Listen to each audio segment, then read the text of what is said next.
Welcome in. MJ38 Show 140. Hope you're doing well. Life is good. God is good all the time. And all the time, God is good. Come on. That's right there. One of my favorite alley-oops. Yes. Did you want to lead some prayer real quick before we go in? I would love to. Thank you for the opportunity. Dear Father God, thank you for this opportunity and time to hang out with Justin, and for this podcast, and for this audience, and for this platform. Thank you for this moment in time where we get to discuss ideas and just talk about culture and tell stories to each other. Please help us to look at it through the lens of Jesus and to have the kind of presence of consciousness that would manifest a conversation worth listening to, because it's about you, because it points to you, because we have inspired thoughts that lead us back to you. And please, if there's any moment where a distraction or something that would take us off the route of where we're trying to get to would push us off the conversation, allow us to have space to fully flesh out some of these thoughts, so we can get to the core. And please give us the heart and presence of mind to do it in the right way, in a way that would make you proud. In Jesus' name we pray. Amen. Amen. Things, stuff, sports, Yeah. Toy Story 5. Yeah. You had headlines. A lot of stuff going on. I don't want to make it entirely a sports podcast, but I could run you a few sports headlines. Just crazy, Things that have happened. crazy meta things going on in the world too. I can feel my own freaking voice trying to talk to you guys right now, and then something in my body's like, "No, don't get into it." And then I have to be like, "Get off me!" Happens all the time. It's so crazy. But anyways, one thing that's crazy going on right now. Have you heard the Sorsby story?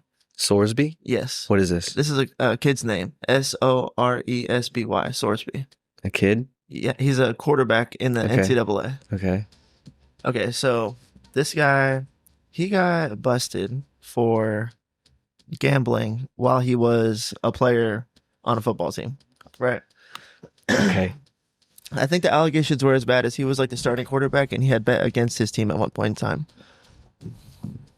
So, they had suspended him like indefinitely, I think. Unfortunate. Definitely maybe a 2-year suspension or something like that. And so he was just going to be like out of eligibility, or it was of this bleak window. And then this court down in Texas like rescinded or blocked or made like a ruling, like from a legal standpoint on the case, that just waived the suspension and said that he was like good to play. Like he won the case basically against the NCAA at the court out of nowhere. Like no one expected that, I guess. And one reason I know that is because when you clicked on the story that was on the front page of ESPN, when I'm learning about this, I'm reading one of the most like viscerally like disgusted point of view written article I've ever read on ESPN. Like this guy is like, this is unbelievable what's happening right here. This like corrupt courthouse in Texas wants to let this kid who's a degenerate gambler that the NCAA suspended for good reason go, because like just going off on the whole situation and going off on this kid and specifically the courthouse. And they were talking, and then he references all the people who said how disgusted they were, and it was just like the craziest article I'd read on ESPN in a long time. It was very hate filled. And so I was like, wow, this is kind of crazy. And then I was keeping up with it after that, just because like the tone of the speech was insane to me. Never, ESPN is usually like just, you know, no. They were like super pissed off about this. And then then the NCAA came in and like, so the Texas Tech's like, we're starting this guy. This is our quarterback. Let's go. And Okay. let's rock and roll. This is this year or this coming year or last year? This happened like 3 weeks ago. Okay. So they didn't know who their quarterback was going to be. Then they get him off the hook of suspension, and they're like, this is our guy. I think he's like a 6-year senior or something like that. So he's getting pretty old, and this is going to be his last run before he goes to the league. And then the NCAA came down and like, I don't know, opened some kind of investigation or looked into it. And then the NFL got involved, and they came up with some kind of deal where, because all of this like hate mail was coming in saying like, it's not okay. This is not okay. And so then he declared for the NFL supplemental draft and was like, I'll forego my last year at Texas Tech and I'll just enter the draft. Then they're having this supplemental draft, which is like a thing, right? Okay. So like undrafted free agents from the draft can be in this pool, or let's say you get drafted and they didn't sign you. Sometimes they're just like, no, we don't really want to pay you that money, actually. And then you would maybe be able to be supplementally drafted, or a crazy situation like this. So then the NFL just decides. So then they're like, all right, Swordsby's in the supplemental draft. Someone's going to get an extra QB3 potentially for like, who knows, whatever. So he's a young guy, whatever. If you want him, you can have him. Then I think people are still mad because I'm not exactly sure why. Because then the NFL just decides they're not going to have a supplemental draft this year. Is it normal to not have one? I don't think so. I think maybe I don't know how many years they do have one, but I feel like they have had one every year, and they decided they were not going to have one this year. And then he now is just like not going to play for Texas Tech and not going to be in the NFL. And then he was like thinking about suing the NFL, and then came out saying he wasn't going to do that. Swordsby. Yes. The legend of Swordsby. The courthouse in Texas was like, this is illegal. We're taking away your suspension. And then people in suits came down and were like, you're not playing football, bro. It's crazy, man.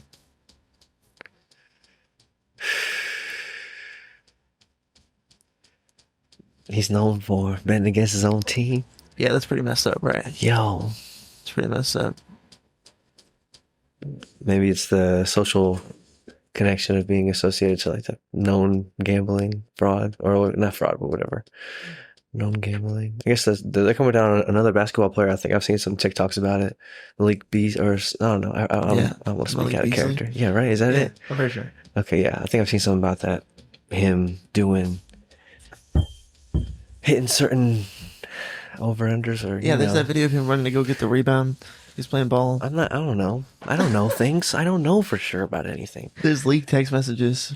They're leaked, whatever. There was leaked De'Aaron Fox text messages the next day, but those were AI generated. Yeah, it's no way no. It's no way no. It's a real problem. He's like, I went to rehab. I was like addicted to gambling. I was a degenerate. Thank you for getting caught. It was the best thing that ever happened to me. I just want to play football.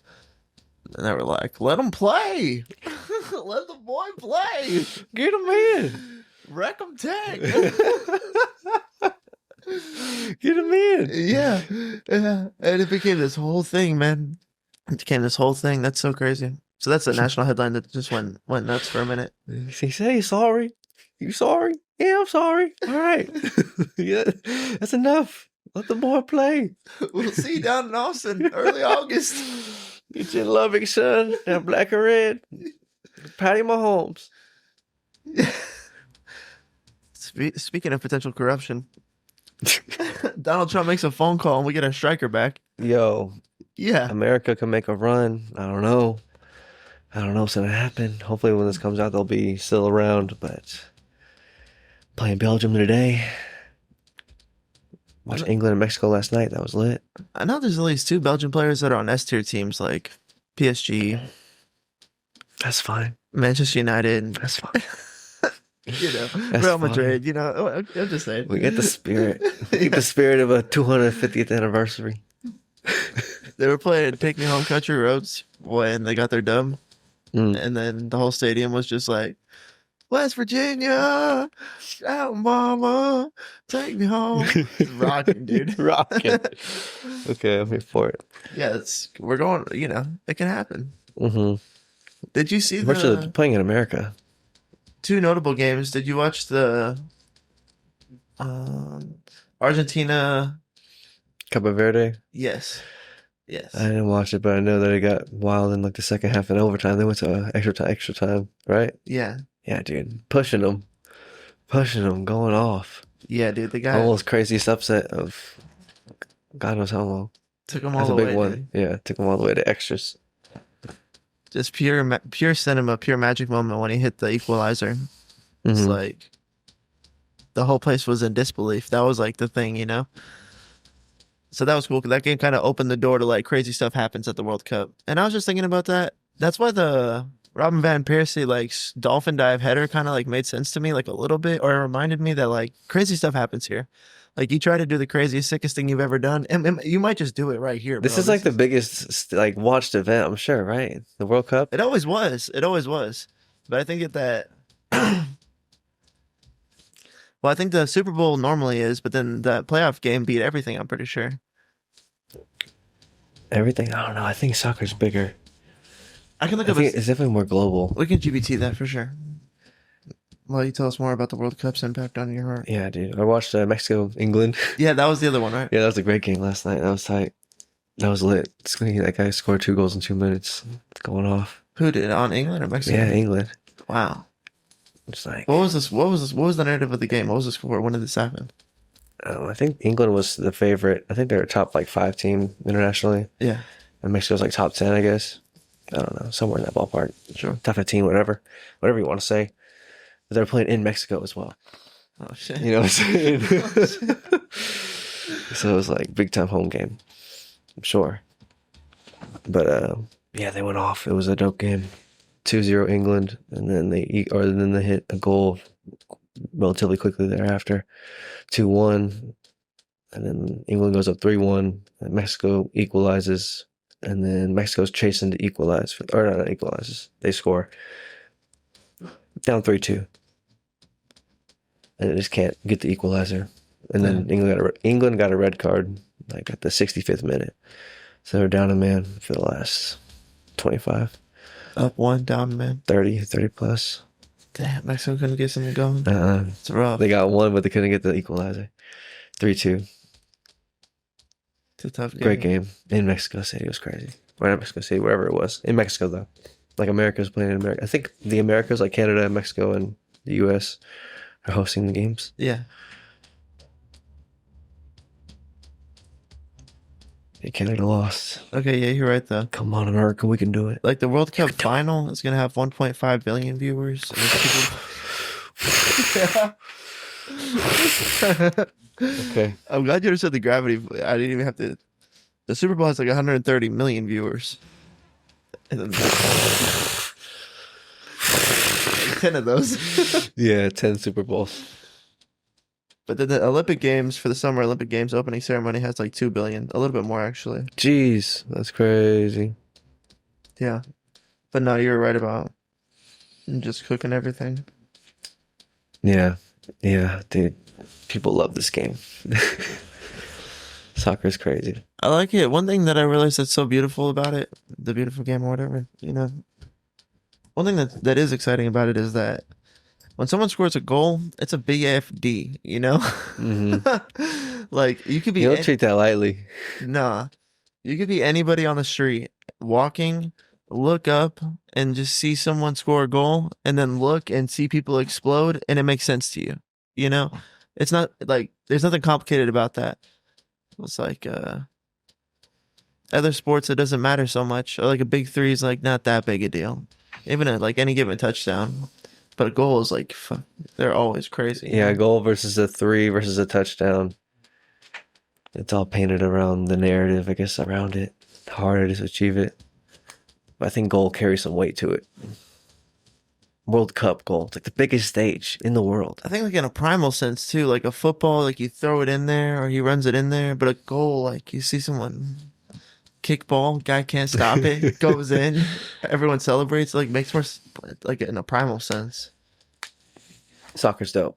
Yeah. The U.S. getting their striker back is huge. Biggest Donald Trump stage. coming in with the call. I'm gonna need my boy to play. I need my boy to play. I don't If you want to have a chance. I couldn't tell you enough. I don't know enough about Donald Trump to know what he's truly done in office. And even if I was up to date on politics, you never really know what they're doing up there. Okay? What I can tell you is this is one of the coolest things I think I've ever seen him do. Maybe the best. This might be the best thing. This might be the best thing I've ever seen him do. You just He just gets our striker back for us. I mean, that's sick. Obama never did that. I'm sorry.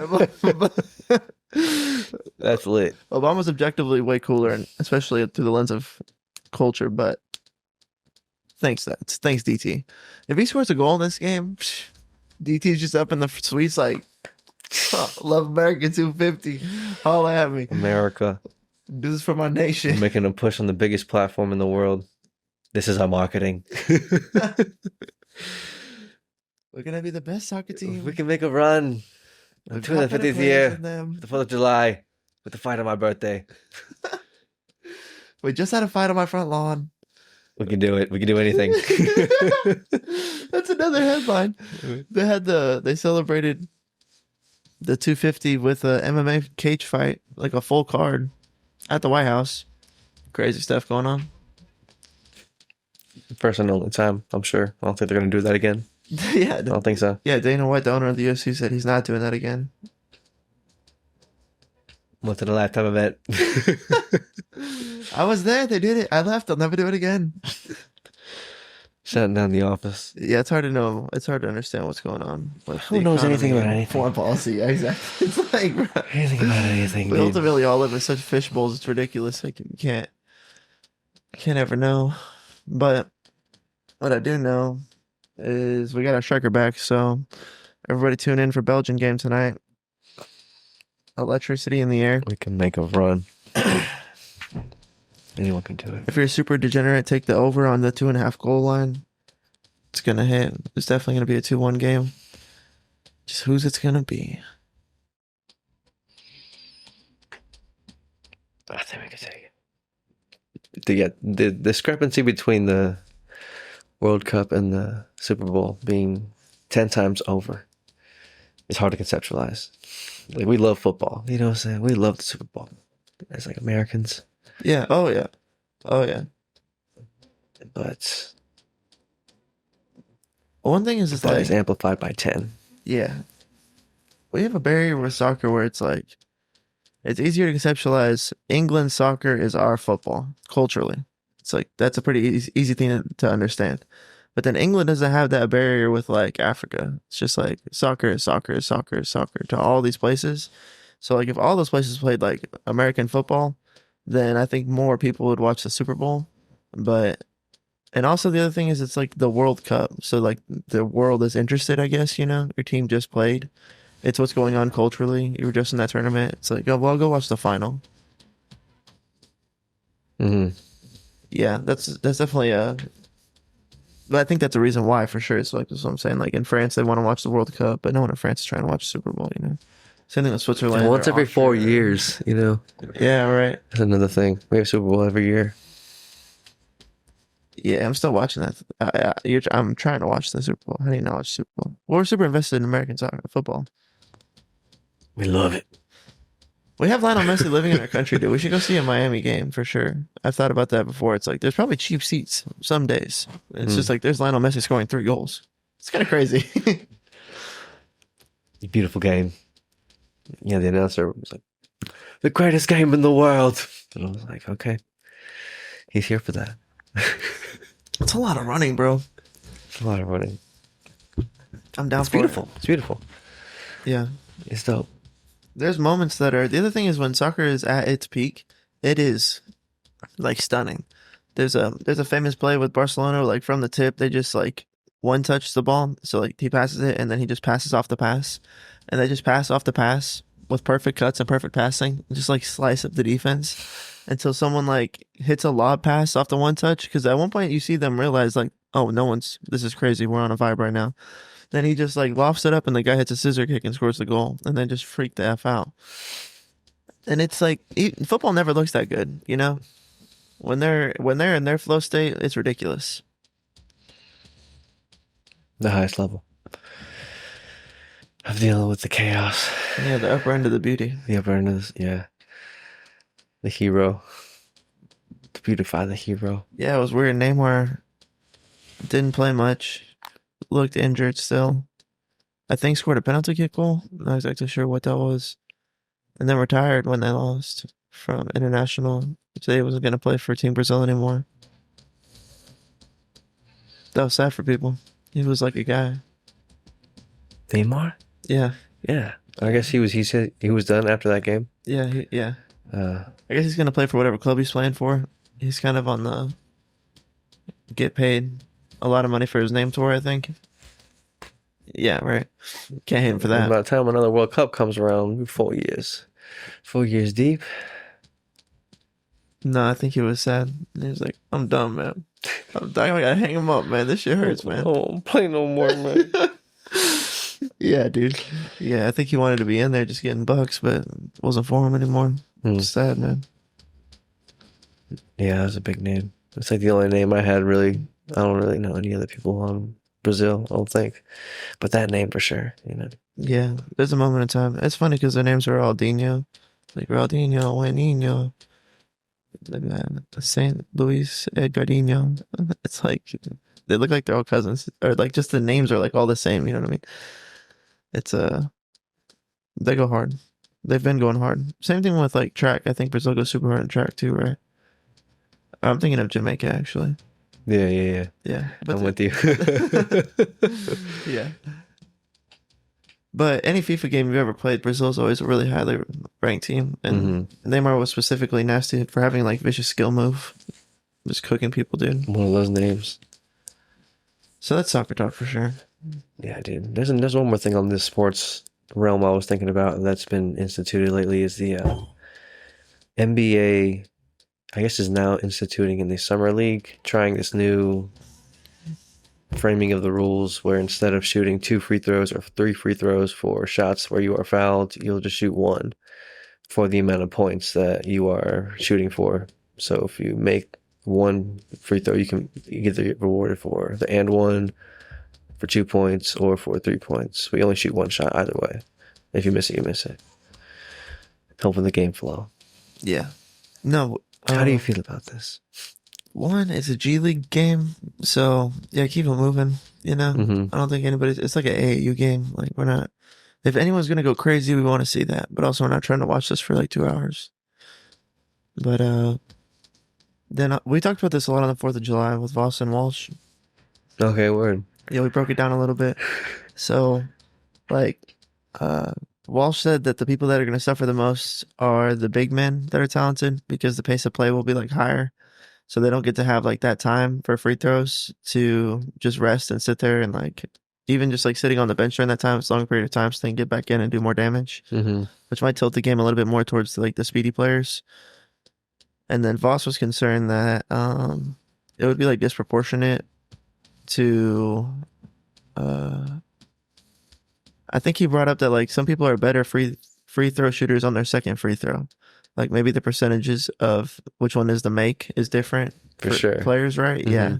So it's like you're kind of robbing them of like their rhythm shot, which would make the percentage go down potentially. Then I was also thinking like if I'm a better than 50% shooter at free throw, then yeah, I want my free throws because I'm probably gonna make them. Like the odds are in my favor that I'm gonna make both of them. Versus, but then I was like, I guess the odds are the same. If you just shoot 1, you still are your whatever percentage shooter you're shooting, unless Voss is right. And then there's truth in that too, you know? Yeah.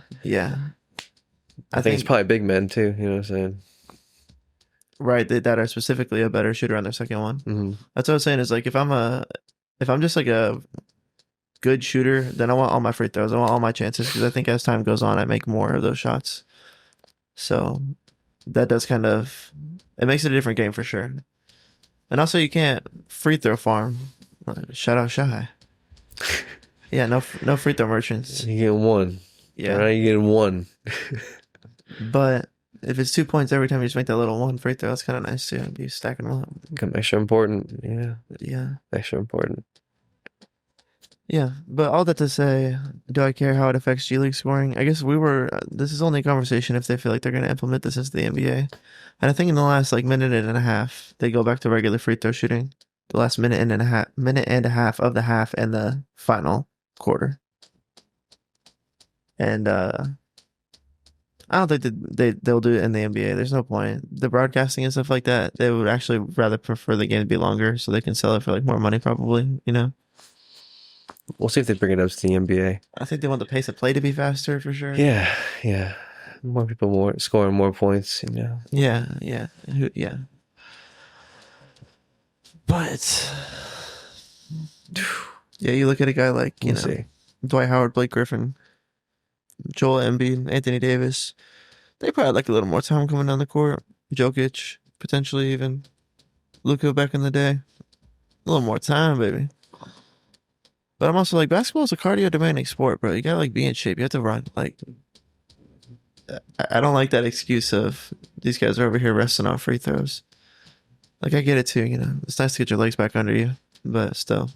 Well, We run it. We run it. I don't mind. We run it. Yeah. If you want to tilt the game towards the fact that we run it, that's fine.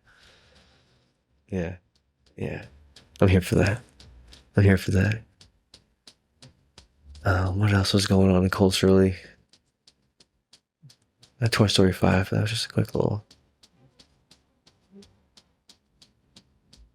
I don't know. Did you see the movie? No, I haven't seen it. I kind of want to.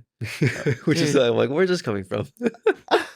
I'm so there for this conversation. I was having a conversation where we were talking about going to see Toy Story 5. Mm-hmm. And I was like, I know I'm an adult, but I just feel like I have to. This is like a culturally iconic, relevant movie, you know? Like, you gotta go see Toy Story 5. It's a hitter. Yeah, I know it's a kid's movie, but like, Toy Story is Toy Story. Come on. this is American culture right here. This is foundational. A lot of children, a lot of millennials. It's almost like the same thing as Harry Potter, where it's just like deeper than rap. Yeah. Yeah, so I think, I don't know, I might wait till I can rent it or something like that. I'm sure it'll come out on Disney Plus in the next. Are you going to the movie theater to watch Toy Story 5? That's really I think it's the only way to watch it right now. That's the thing. So it's either just like go watch it, or you can just wait until it comes out. I guess eventually. I'm not sure when that point is going to be. Going to the movies is more about just like we want to go to the movies, but I'm not like I gotta go see Toy Story. I find myself in a position of wanting to see a movie, wanting to catch a film, out and about.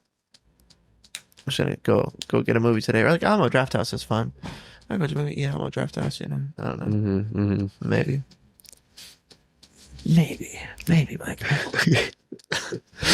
But if I'm really thinking about how I'm gonna digest this film, I'll probably wait till I can rent it and then end up watching it. Fair enough.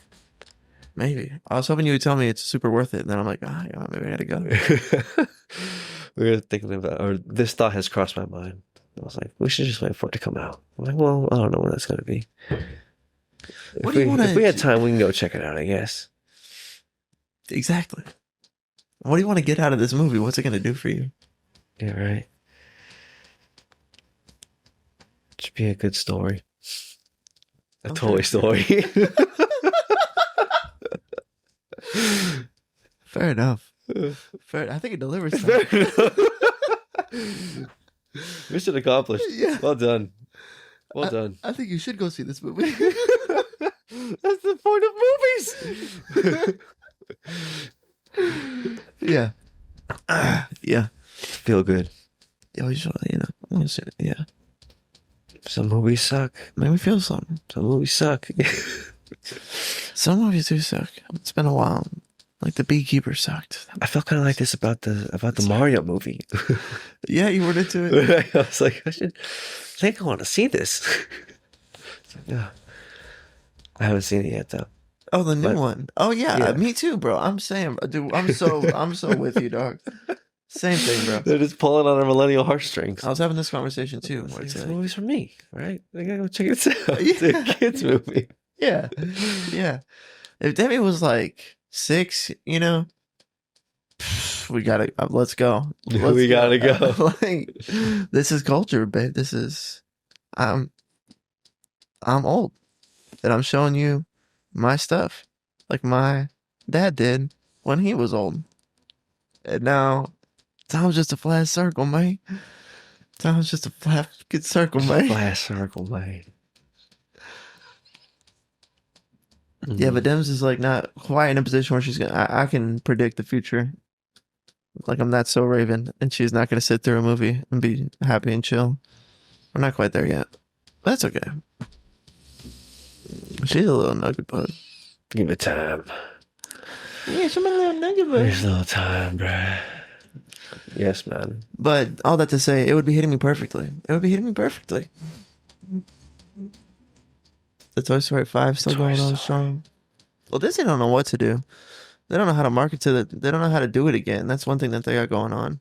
So I think that's why they're coming after us. That was part of my thought as well, actually. Here's what you do. It's like the same, like another 5 of them. They have a lot of offshoots though, but not many that have been hitters. I guess I don't know. What are you gonna say? We can talk about this. So I've heard from what I heard about the movie is at some point they do a good job of like representing the iPad as like kind of a bad thing. I don't know if it's like the bad guy has an iPad I'm or pretty sure. okay. And maybe that's a good association to like have some kind of depth of understanding that the iPad isn't like your friend. For kids to lay a baseline, a foundation. Perhaps that's kind of lit, maybe. Dude, there was one day, I can't remember exactly why, but I gave Demi my phone with Miss Rachel on the YouTube, and she was holding it in the back seat. And then I drove to where we were gonna go, HEB or whatever, got the errands done, and by the time we get back home, we're chilling. I thought Miss Rachel on TV, we're good. The next like 5 times we get in the car to go anywhere, she is freaking out, asking for the phone to watch Miss Rachel, like trying to communicate new ways of things. She's like getting me on the phone. She's like, the phone? Yeah. Rachel. Yeah. Me. Yeah. Do you get me, Dad? Like, make that thing happen for me. I want Rachel like here, like I had it. And it was so crazy to me. Like one time, dude, The power of mind. insane. She was like, "That was my effing vibe, dude. Like I like that." And I'm like, I don't want it to have that's crazy that it has that kind of hold over you. I mean, I guess I'm fully locked into having a phoneville, and you just had like 30 minutes of it, and you're like, I'm trying to do that too, Dad. Let's go. Let's go. Yes, dude, it's crazy. It's addictive. She also, one other crazy thing about the phone with her is if she wants to go somewhere, she'll like grab my phone and be like, here you go. Okay, let's go. Like, sometimes she'll grab my hat and be like, here's your phone, here's your hat. Like, get your stuff, let's go. And it's crazy how she's always like, where's your freaking phone? I know you're gonna need this to go. This is the thing that makes like, yeah, let's go do this. And the thing where I go do this thing. What a weird thing. What a weird thing. Manipulating the future. We didn't do that as babies. Not manipulating, but trying to create, manifesting, For her, for sure. Yeah. expressing will. It's like, I want this. I want this thing. Give me this thing. I guess helping aid this thing, this positive emotion. She wanted Rachel. I mean, I think she's just lit as a kid. She's like, I can have Rachel like in car. Car kind of sucks. This is dope. Yeah, yeah, Whatever this is dope. yeah. It's hard to blame her. And also, yeah, I don't know. Repeat this, please. It's crazy to do with Miss Rachel because it's gotten to a point where she like knows what's going on.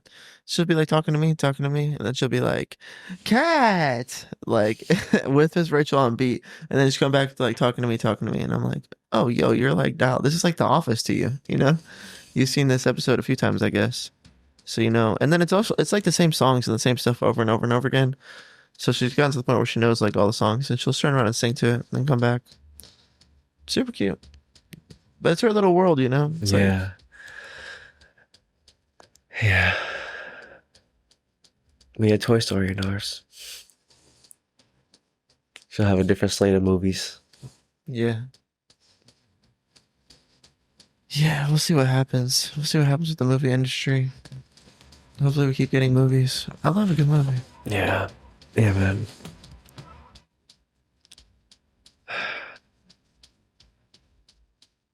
There's a flat circle, man. Oh, just passing it on. Passing it on. Kids, crazy. Creation. Expressing your will. And you're seeing her like develop that in real time. Yeah, I mean, yeah, she's like stepping into the terrible twos where it's like what she wants to happen. If it can't happen, she gets really upset. Then sometimes she'll just throw a fit. And then it's like a whole thing. I think that's what terrible twos are. At least that's my perception. Because I'm like, like I'm baby proofing a couple of these Spirit of throwing a cabinets. tantrum. Yeah. And it's like I'm baby proofing a couple of these cabinets. There's two that need to be baby proof that aren't. And then she like finds that one. And then she wants to crawl in there. And I'm like, no, you can't crawl in there. I like pull her out. And then she's at that point, she's like dead set on it. She's like, "Oh, now I gotta get in there. I'm gonna get in there. I want to play peekaboo in the freaking cabinet." And I have to be like, "No, we're not doing that." And then, like a good father. yeah, right. It's actually, yeah. I was laying in bed one night thinking about it. I was like, that's one time where like, to do my job, I have to not get along with you. Otherwise, I'm just like, what do you want? Let's do it. What do you want? Let's do it. What do you want? To be in danger? No, no, no, no, no. I can't. I can't do that. So yeah, then she's throwing a fit. Don't rebel against me, please. Yeah. That's only like I'm going in there. Me there. dead set. Dead set. It's like it's the expression of her will. I'm trying to figure out why she's so motivated, Mhm. She's like, because I want to, because you won't let me, because that's what I'm trying to do. Like, okay, well, just like want to do something else, And I feel like there's probably a relationship translation with God there, where it's just like sometimes you're like, God's like, why are you doing that? And you're like, because I want to. And he's like, okay, don't go into the cleaning, like the chemical cabinet. Feel like you're a baby, Mhm. Go play with your toys. Go watch Mitchell Rachel that's on TV. Or go get ready to go on a walk or something, Go play with the markers. Go pick up a book or something. No, I want to go in the place that I shouldn't be going. So bad. Mhm. So bad I want to go in there. And then yeah, I'll like leave to do other stuff and she's still trying to get in there. So anyways, that's like her being her terrible twos. Because otherwise we're like chilling most of the time. We're just like have a good schedule, good routine. She's happy. Mm-hmm. Sometimes she doesn't want to leave. So she doesn't want to leave the park. So she'll throw a fit, bro. She is crazy strong at not getting in her car seat. There's some judo. Dude, she's got her body locked. Jiu-jitsu. It's insane. It's baby jitsu. The baby jitsu. She looks like she trained. I'm like, you've got me in a leg lock right now. How am I gonna? And I have to give up. No. Just pull her out, start over, try again. But anyways, that's tantrum. That's demi-face tantrum stuff. Yeah, I think that's just human psychology, foundational. Terrible twos that we're all built on integrating. Yeah, I'm not exactly sure. I think I want to get a book on it because she's not two yet, but just understanding what's going on there. Like, she'll even hit me and stuff, gotta work through. And then I'm like, don't do that. Mm-hmm. Soft touches. And she's like, no hitting, Demi. You're soft. Yeah. It's like telling her soft touches is setting her off. She's like, watch. But what is that? She's testing the boundaries. Do I have to get upset with her? Do I have to show her a boundary? Should I just give her grace? I don't know what's best for her. I'm trying to get a book because I want to integrate properly. Dude, I was going to tell you of this story. Foundational. Continue, yes. I go to take her to daycare on like Tuesday. And I'm always a little sad. I give her kisses. I drop her down. And then this kid just like waddles on up there and just like hits her. And I was just like, yeah. What the? Whose man's is this? Whose man's is this? And instantly, I'm like filled with like aggression trait. I'm like, I feel the fire. And I'm then gonna throw like, you. Then like the question, I'm like, I feel it, and I'm like, what are you gonna do? Kick this baby? Like, you're gonna have to like internalize. Like it. I'm like, yeah, you're gonna have to internalize this. Oh, God. And then I look at the daycare workers. They are like, no hitting, no hitting, no hit, no and no. And then, But then Demi's like holding the daycare lady. There's two daycare ladies. She's on the first daycare lady. She's like looking at me, and she's just like got these big eyes, like sad, like looking at me, like I don't know. I perceive to be like protect me, like do something about this. I'm like I'm gonna drop kick this.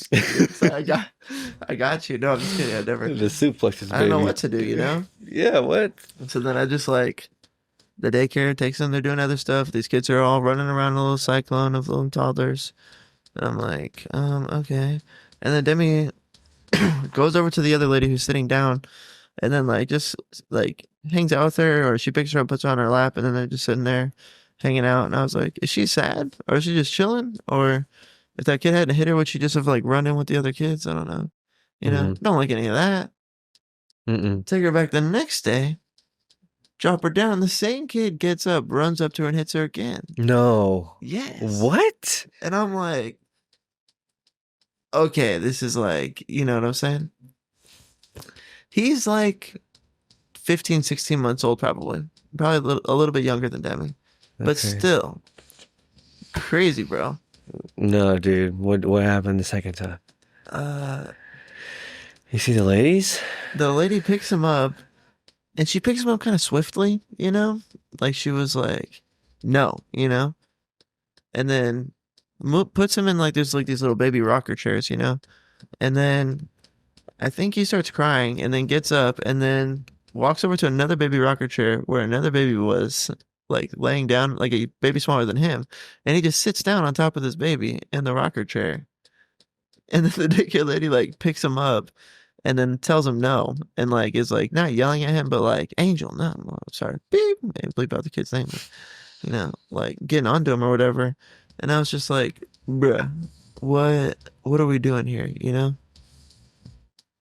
So then today, Yo. I walk in there ready to be like, yo. And I'm not gonna lie to you, this is direct my perception of the moment.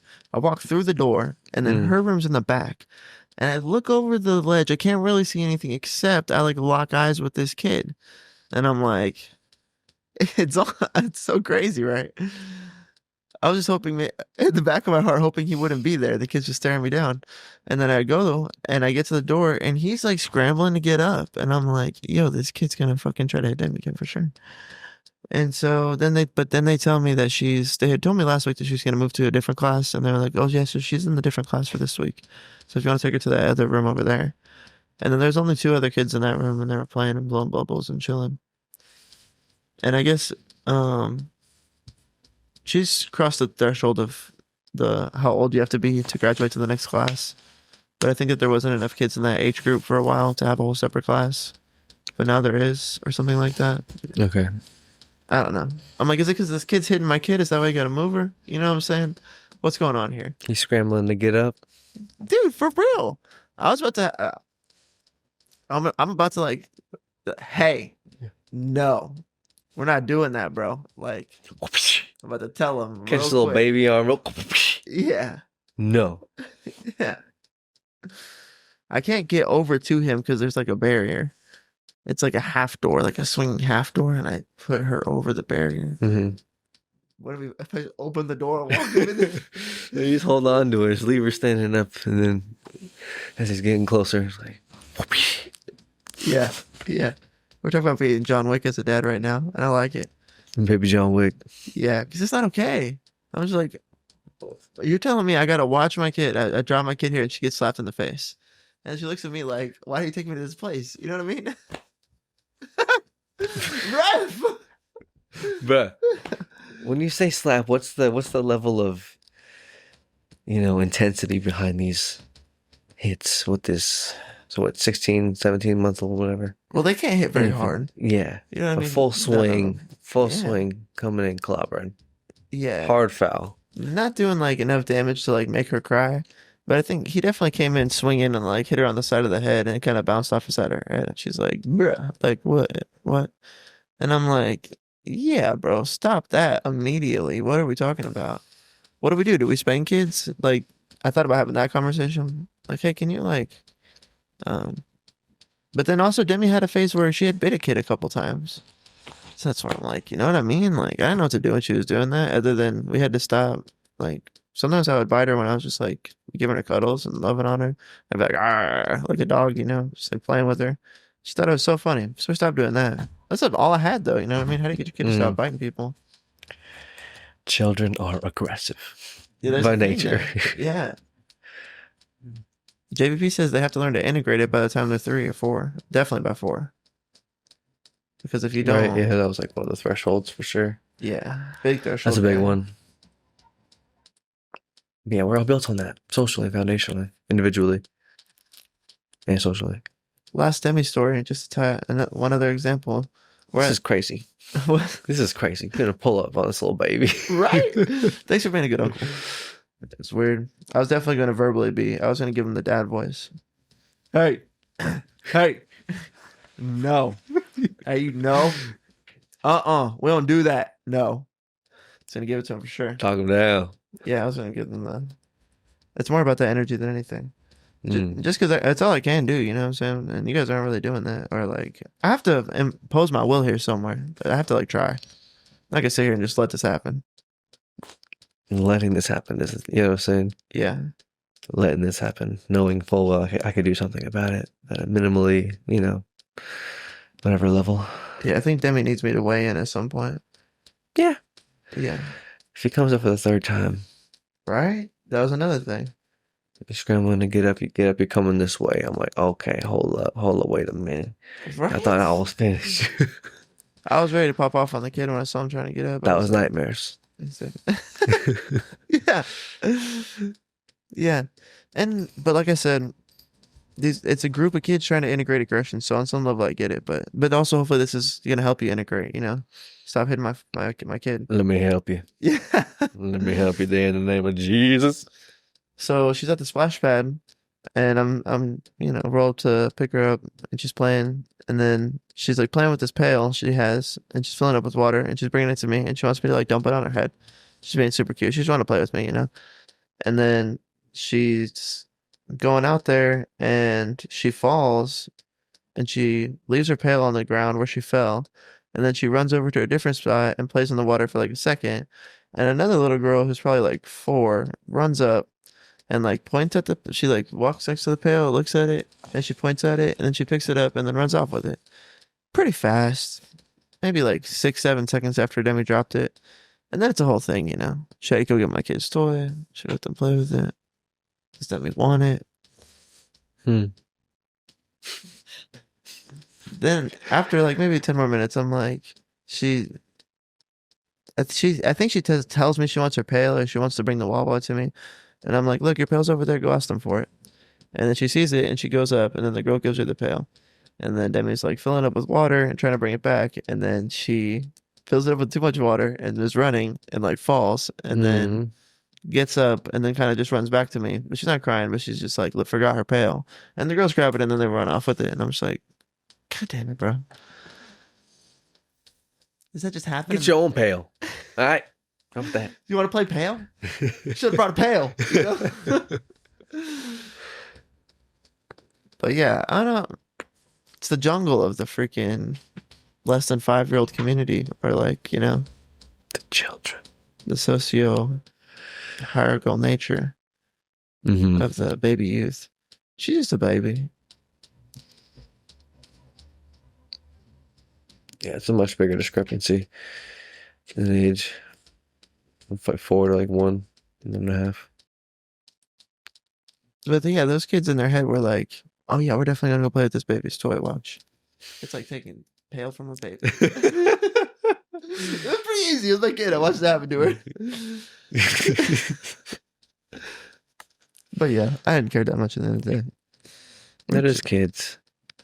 That's what I'm saying too. It's like, what are you gonna be mad about, dude? They're just kids. So, That is a blessing. That's a blessing. Man, yeah, so I guess those are some thoughts. Soccer and the Toy Story saga. Leading into this. Was there something? Headlines. Any headlines that are crossing you? Wait, one was the Trump thing? yeah, that was unbelievable. Unbelievable to wake up to. I mean, because, yeah, the whole news last week about the soccer team was just like, we're kind of without a paddle, without a striker. No pail. Yeah, no pail, dude. Gareth Bale. No. Gareth Bale, no pail, no paddle. Belgium in 4. But no. We got our guy back, so that was like, that's a crazy thing to wake up to read.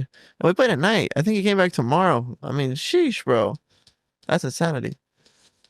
So yeah, interested to see that game play out. If we win, it's pretty nutty. We'll have a cool game. We'll play someone cool. I think Portugal's next. I'm not sure. I think it's like, Either Portugal or Spain who are playing right now. yeah, right. Another good game. Ronaldo in the bingo. Doing his thing though. Spain's a big favorite. See Dude. what happens. Yes. When I was talking about how crazy the World Cup could be, like before it started, that was my example. I was like, Portugal versus Spain, like Spain should just beat them, right? But like Portugal has Cristiano Ronaldo, so if they do win that, it's kind of crazy. Stuff like that happens. It could happen That was literally my example. at the World Cup. The greatest stage. Over 1 billion people is crazy, dog. Over 1 billion people is wild. Yeah, bro. That's a very uniting thing. That's a big one. It's a very uniting thing, you know. You said the Olympics is more, right? It's also an every 4-year event. It's also specifically the opening ceremony is like the most viewed part versus like the World Cup itself is the most, like the final is the most viewed part. I think it's like the opening ceremony, like ladies like it. Everybody's country is there at that point, so you're all repping, you know. We're on the world stage, you know. Yeah, agreed upon world stage. Everyone's here. Everyone's doing this. We're all agreeing to the same rules. We're here to compete.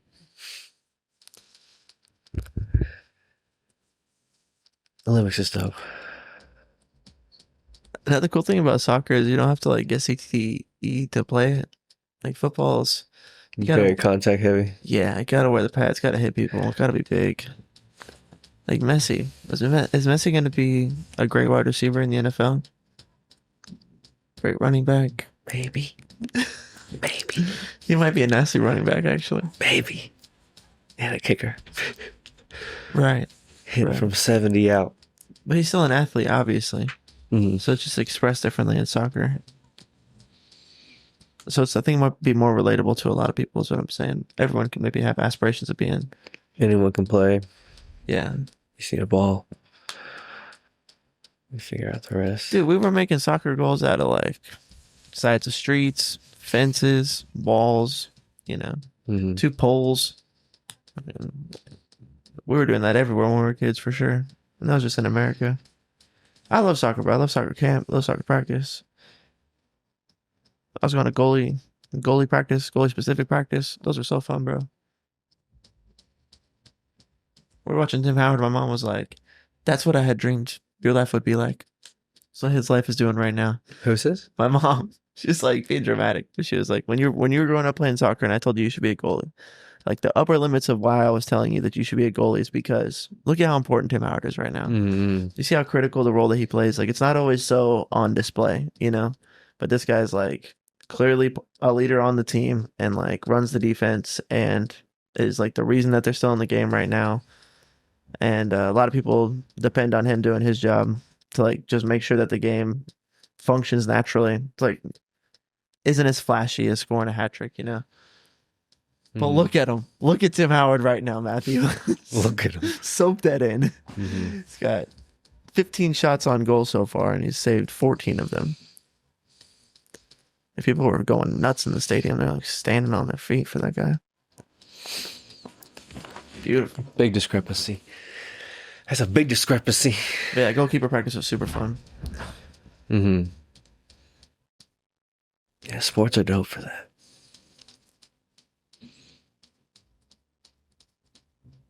Yeah, even Jazz is getting into more volleyball.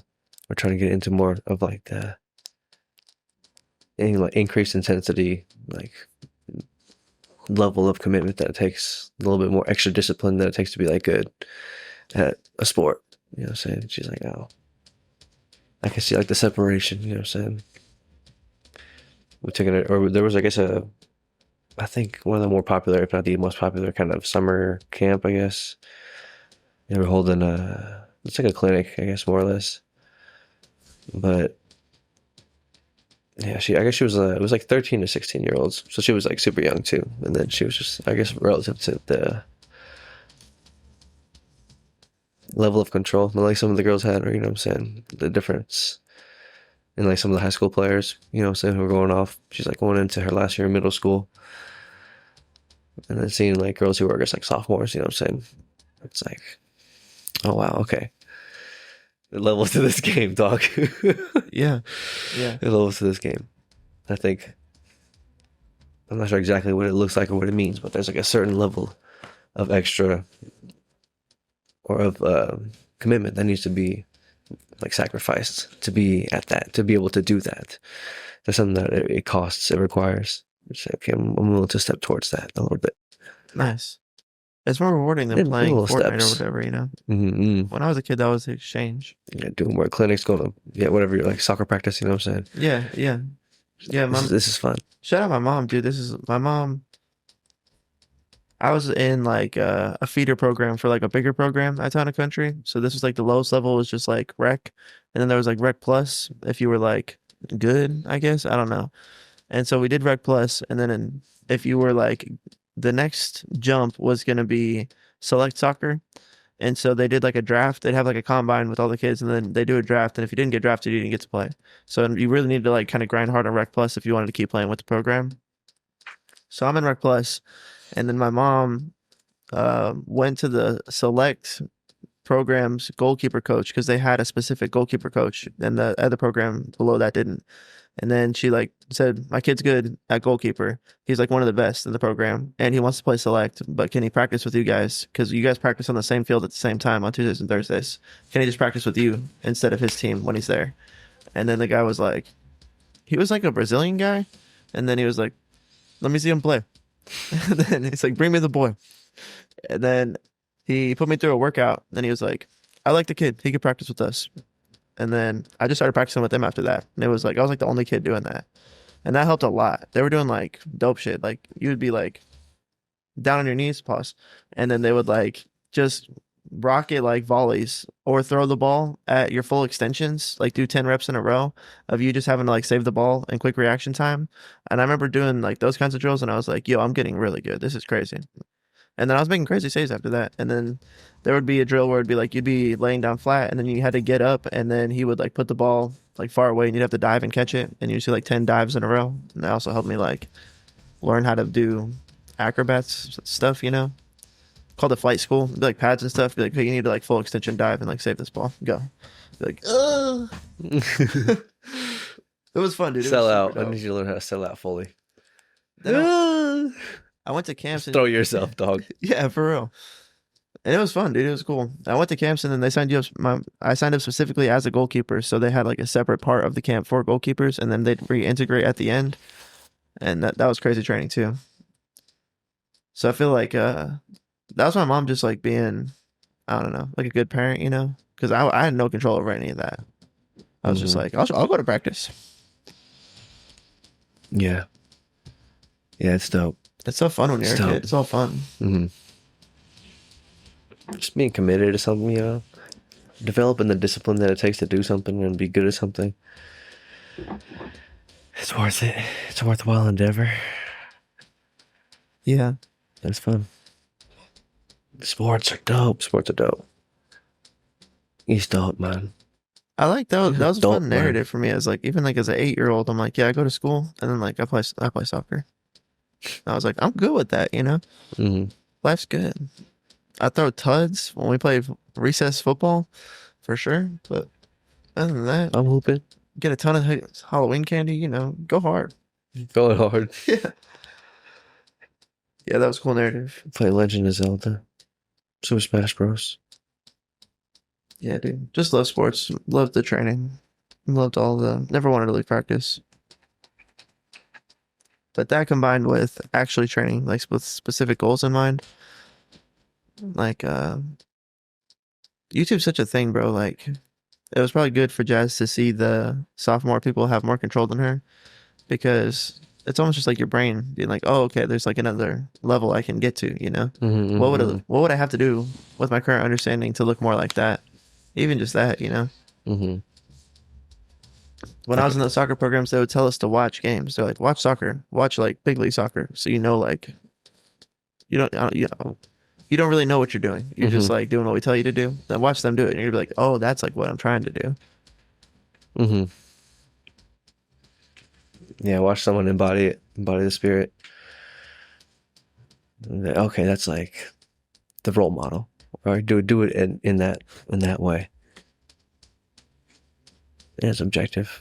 Someone's just getting buckets. It's like, Yeah, facts. do that. That's what's up. Or like when you're trying to run with your dribble, I think that might be like a confusing thing for a kid to understand. Then you watch someone like If you watch Mbappe run with his dribble, I think there might be something that just clicks.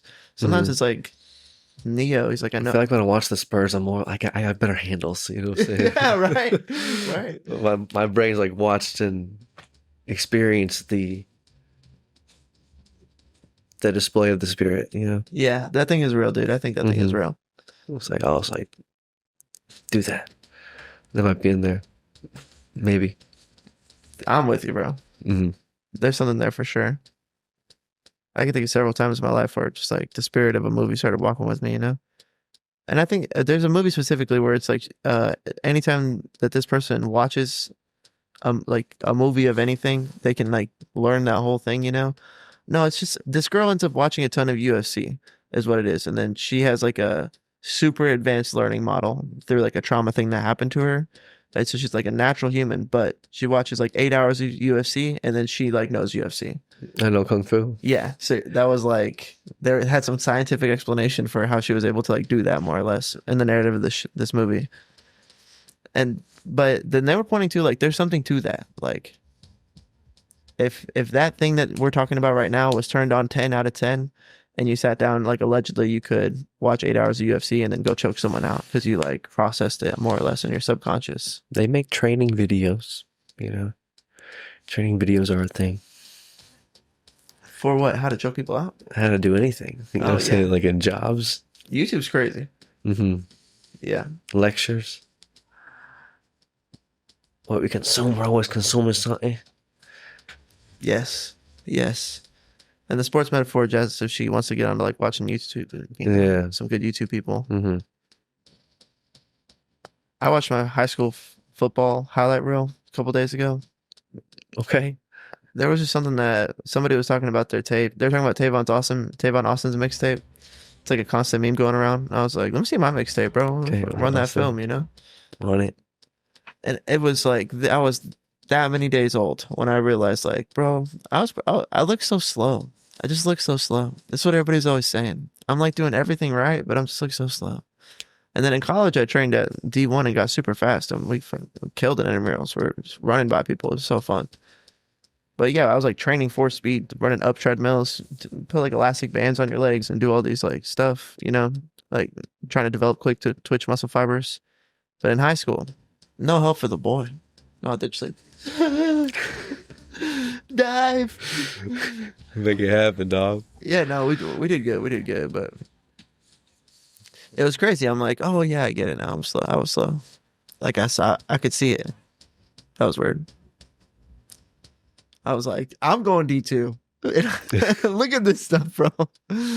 But yeah, most cooking just a lot of it's perception too. So that's what I'm saying. Like, if I was watching Demi play and I was like, you're really good, but you do look slow on the football field. We gotta hit the track. We gotta do some quick twitch muscle development stuff. We're gonna target that. We're gonna go off on that. Mm-hmm. Mm-hmm.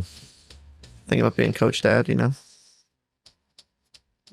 Because they can do it. She could do it. You know, Jessica scholarship somewhere. And then you're not paying for college. Hey, That's what's up. that's nice. That's what's up.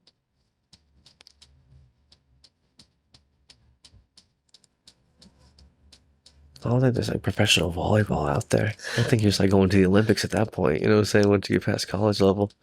Yeah, right. You know what I'm saying? No, I guess if you're in I volleyball, wonder how much they get paid. D1 athlete level, you're probably looking to like graduate and get a job after that. And that's okay. That's fantastic. Great life. I'll tell you, UT volleyball game. Great time. You know, going up in there, Hell just yeah. playing volleyball. Lock in, dialed in. When you see it at the Olympics, it's like, yeah, that's tight. Volleyball is killer. The men's volleyball goes crazy. It does go crazy. It is It's a lot. pretty wild. Yeah, for sure. It's pretty wild. It's an insane sport. Those serves are coming in crazy hot, and they're just like dunking on each other the whole time. You know? Yeah. And they're giant guys with huge verticals. They're getting up there. It's like Dwight Howard's. Blake Griffin's throwing rockets. It ascended heat. Did you ever play volleyball in that context, like in a gym where you were like actually going off? Not at a super high level, maybe like in college, I think maybe once. I think my roommate, one of my homeboys from high school, he got into that realm a little bit in college, Okay.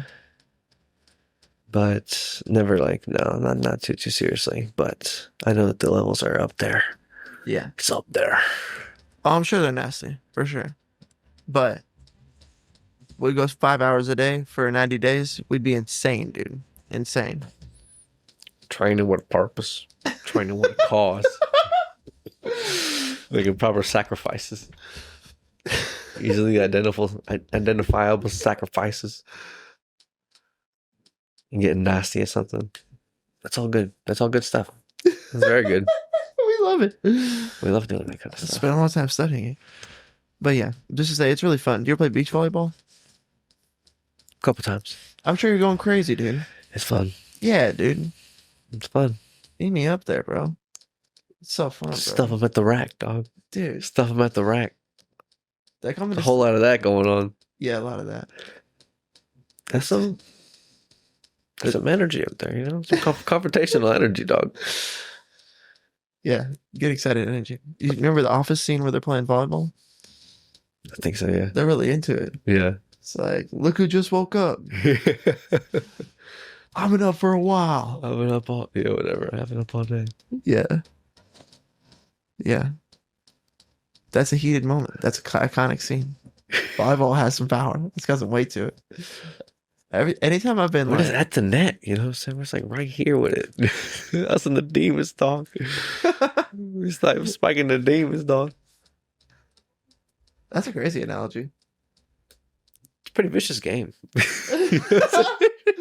the highest level, for sure, just hurling fastballs. Hurling heat at each other, bro. Those serves be coming off hot.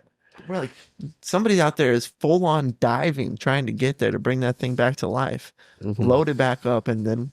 I like the finesse shots too, bro. There's times where you can get up there, and then, everyone thinks you're going to obliterate it. And then you see like a weak spot, and you're just like, beep. Thinker. Got him, dog. Yeah, dude. Yeah, it's a crazy sport. It's cool. It's tight.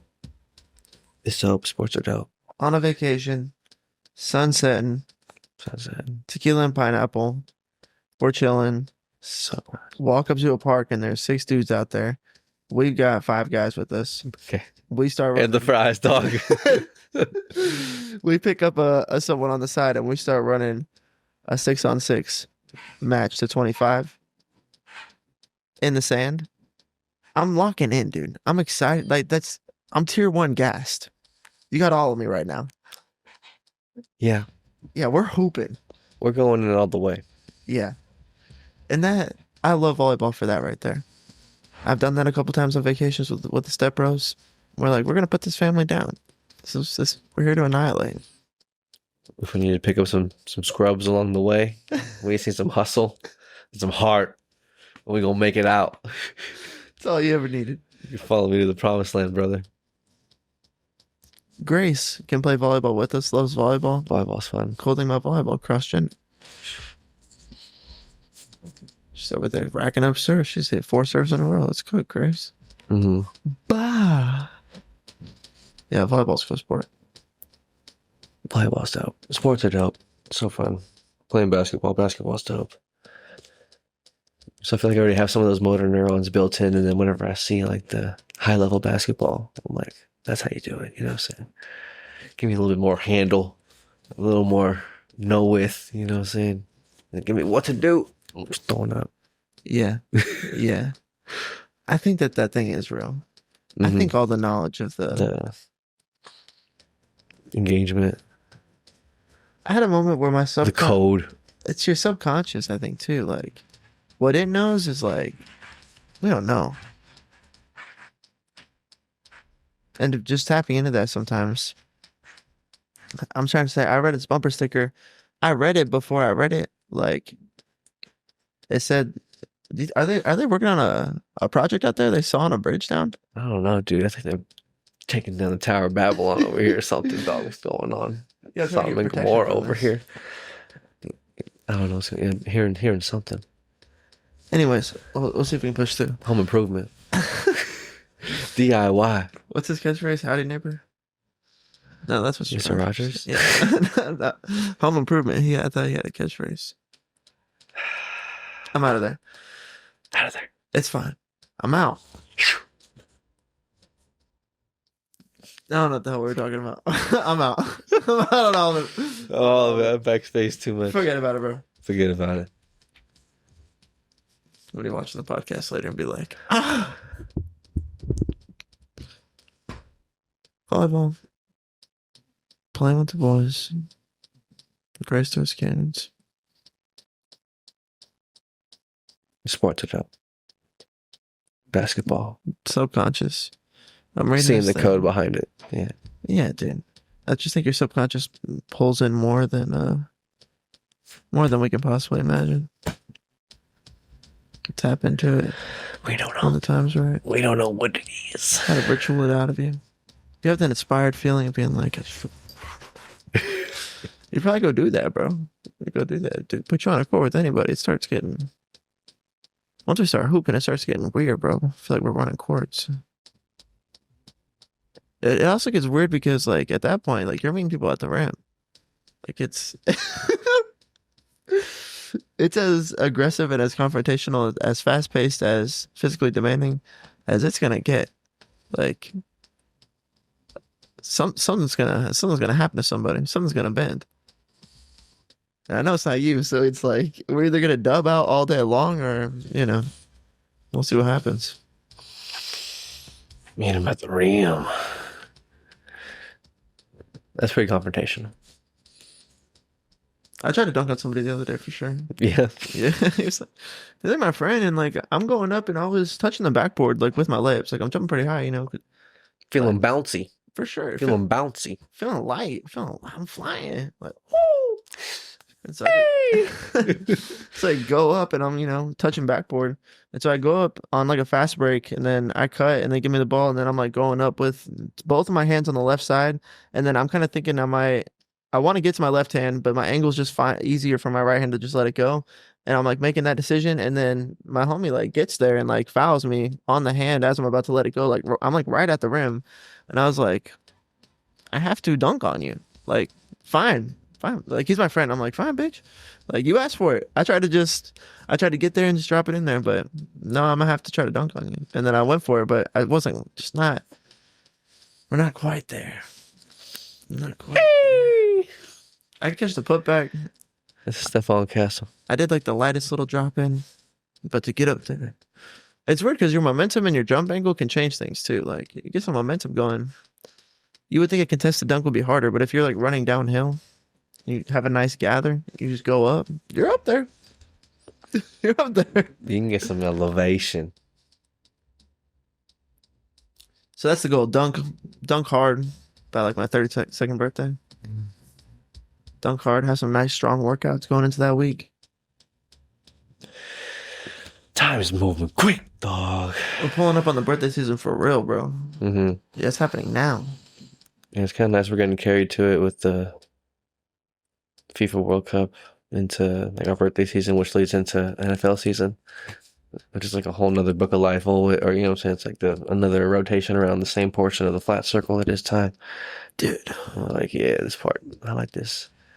I like this place. When we get football The back, pick'ems, the football, the pickarooskies, the level of in touch that I tried to put myself into and during that season of time, you know what I'm saying? Especially last season. Developing that further, so, yeah, I think that's gonna be fun. the in-tune feeling is crazy. I won't be able to. Time's going by so fast. So fast, man. Too fast, man. It's so fast. It's over halfway over. Timmy's gonna be 2026. 2, bro. It's gonna be Christmas soon, dog. Bro, get out of my head, bro. What are we doing, man? It's the plight. It's literally the plight. It's the center of the cross.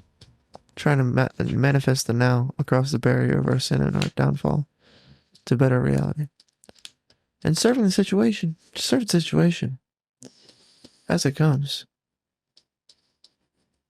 Having the separation of our fleshly thoughts and our spiritual understanding. based on the teachings of Jesus Christ, and our perceptions of those which is God given, which is beyond our own conception,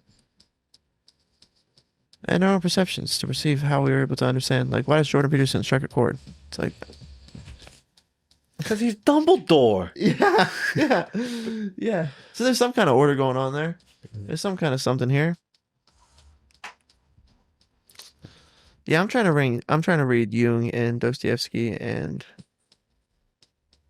Freud and There was Nietzsche. a guy who was talking about Dostoevsky, right? Yeah.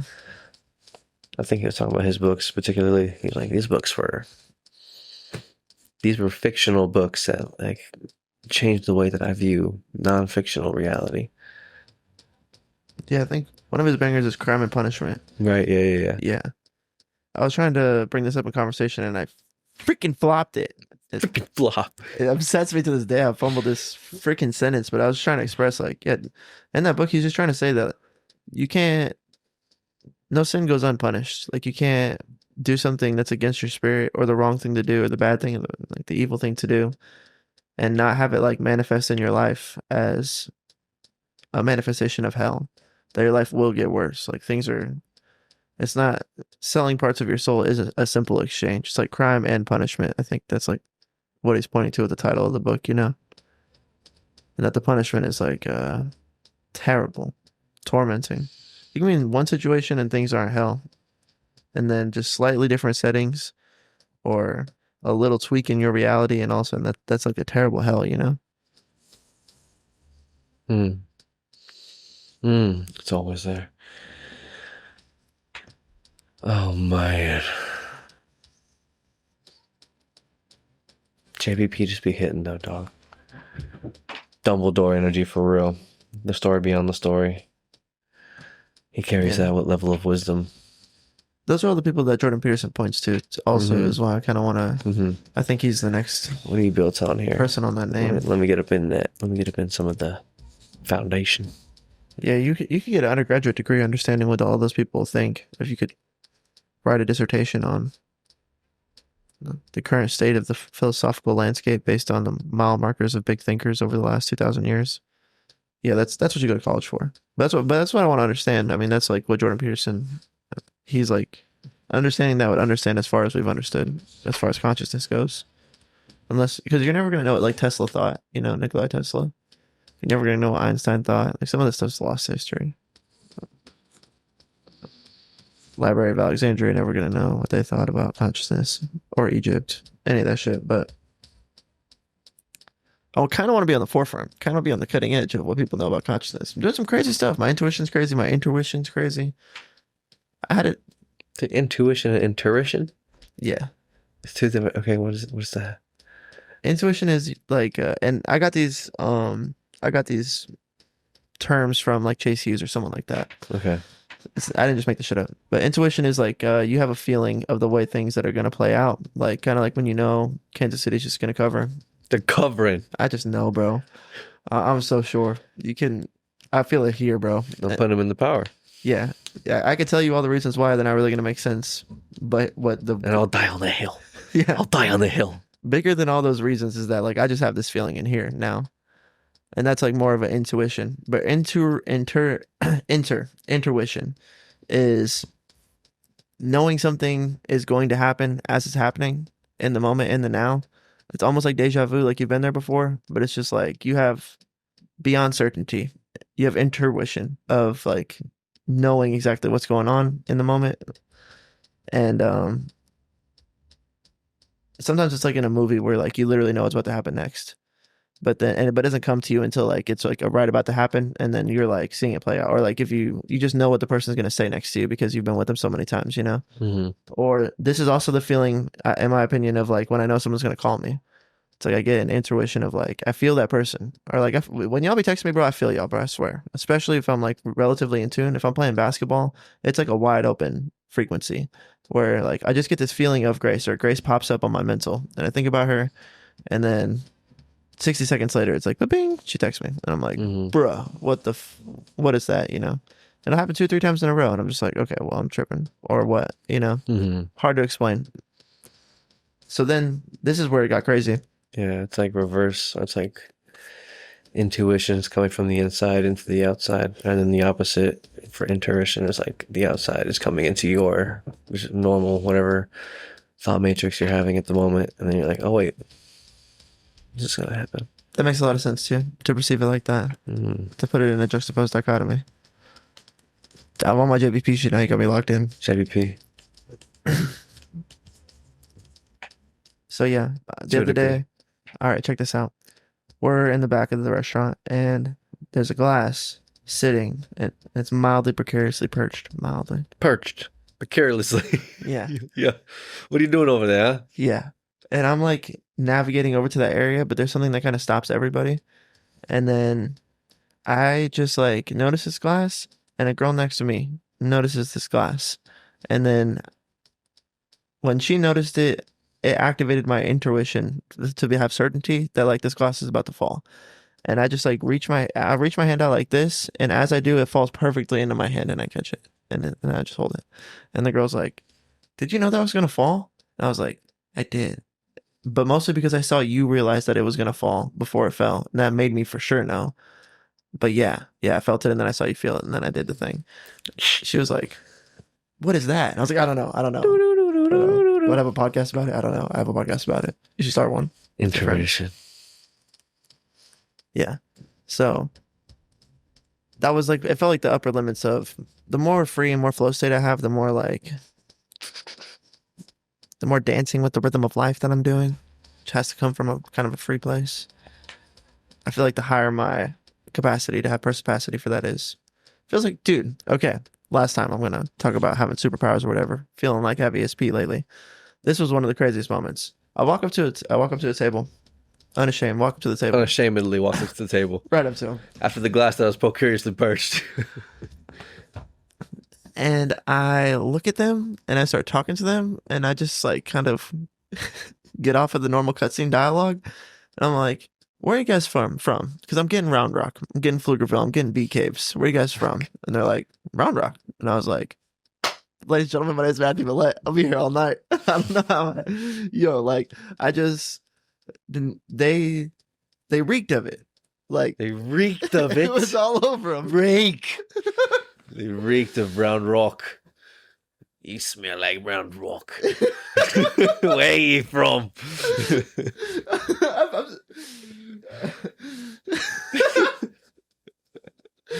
Yeah, dude. It's painting it in a different brush. It's hilarious. Yeah.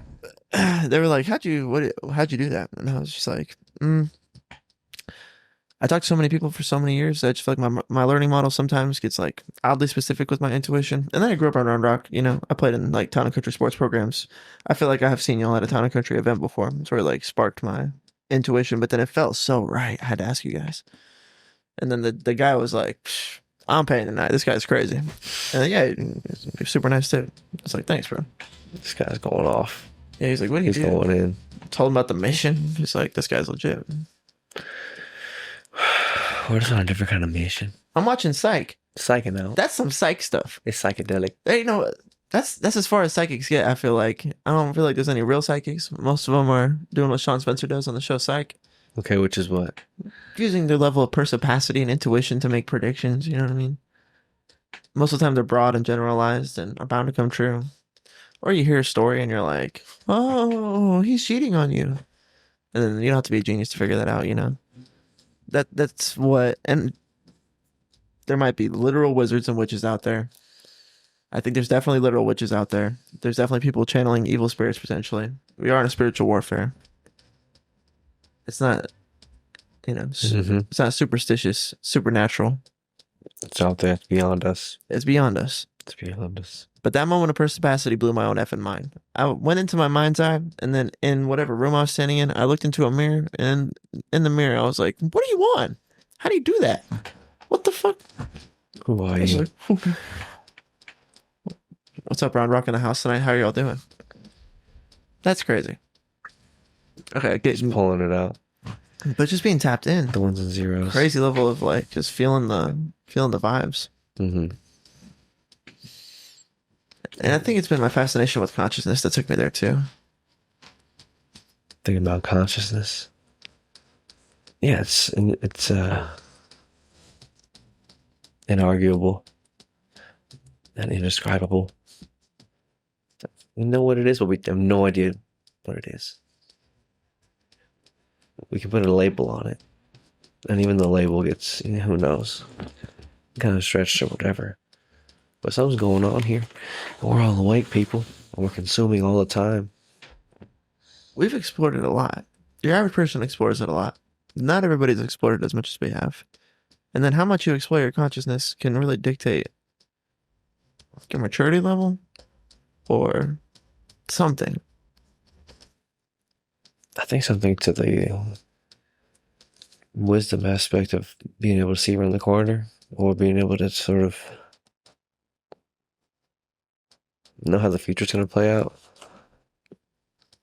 That's just valuable as on like a metaphysical level. Mm-hmm. Yeah. Trying to make a good future. I guess we do really focus on that a lot in the NFL season because we're trying to predict the future a lot. You know? Mm-hmm. Yeah. What's the story? What's the truth? Yeah.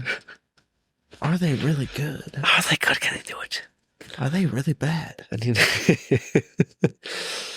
and then we don't like people toiling with that. These gamblers. The gamblers. Dude, if it came out today... Scramblers. Let's do a thought experiment. Can we do this segment brought to you by our sponsor, Thought Experiment? Thought experiment.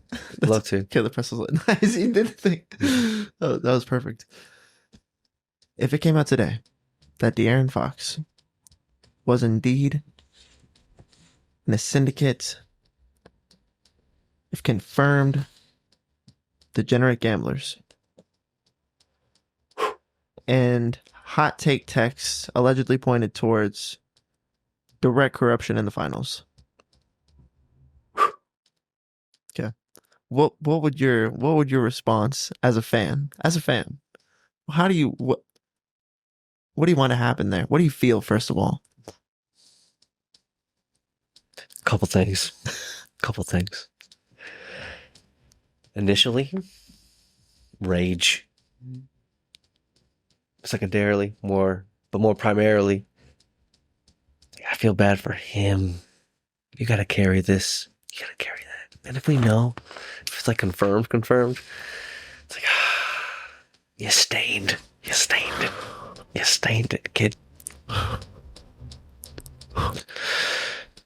Now, we're gonna get another one, without you. We don't need you. Obviously. That's cold. But you think get him out is cold? Get him out. Get him out. Fuck out of my locker room. Just threw me in finals. It's justifiably cold.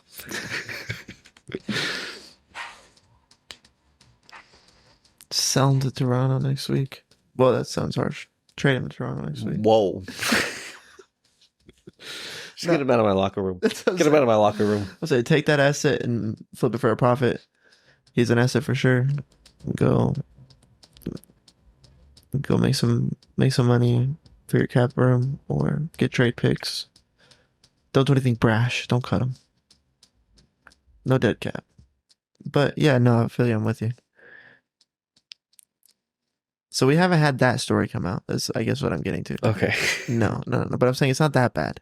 But that's the upper limit. Like, if this kid over here is saying he guarantees he's going to get 9 rebounds, he's going to hustle his ass off to get 9 rebounds. And we're mad about that. It's damn near impossible to stop. Right? If these people are willing to get in debt, and we're basically just saying, like, is it... If they like their kneecaps. Well, just don't gamble with those guys. Don't get involved in people who touch your kneecaps. Yeah, stay away from the kneecap touchers. In any capacity. And no one should be touching your kneecaps in any capacity, dog. Unless that's your spouse. Some people will come home from gambling and they're like, I'm down 10 G's. Honey, I need a new car. That's a rough conversation. I had an Uber here. That's what I had left. No, you didn't. Yeah. Yeah, I did. No. It happened to me. No. You left the car at the bar because you were drunk and you didn't want to drive. No, I wish I would. Oh, yeah. That would be nice. I just forgot it at the bar. Yeah, no, it's gone. It's gone. It's not here anymore.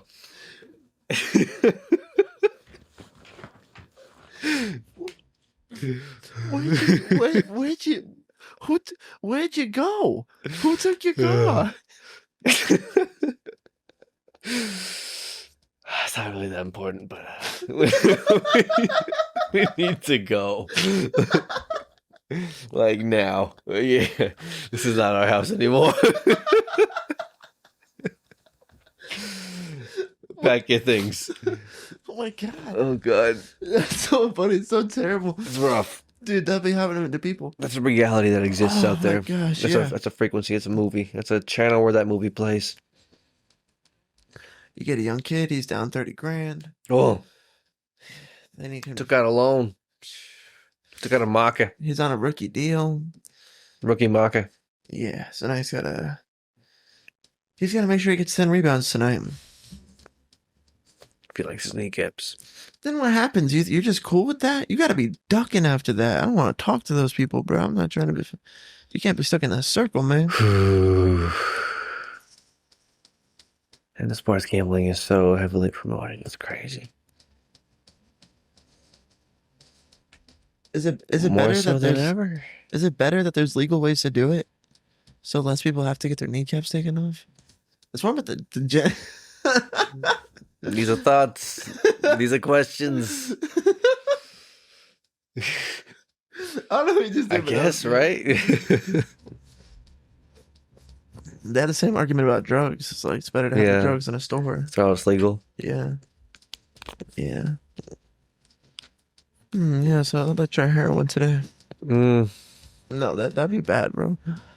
I guess it'd be bad initially, and then allegedly we'd level out, but you're just gonna lose some people. You're gonna lose some people. I'll listen to some anyway. Lose more every day.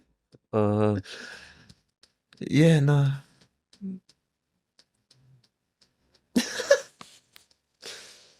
The gambling stuff is real. It's real. It's real. It's unfortunate. I can't wait to gamble on football. No, I'm just kidding.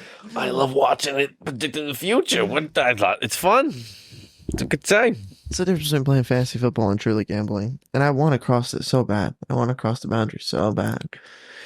And there's an agreed upon initial assumption that everyone's like trying their best, playing by the rules, and trying to win. Hell yeah.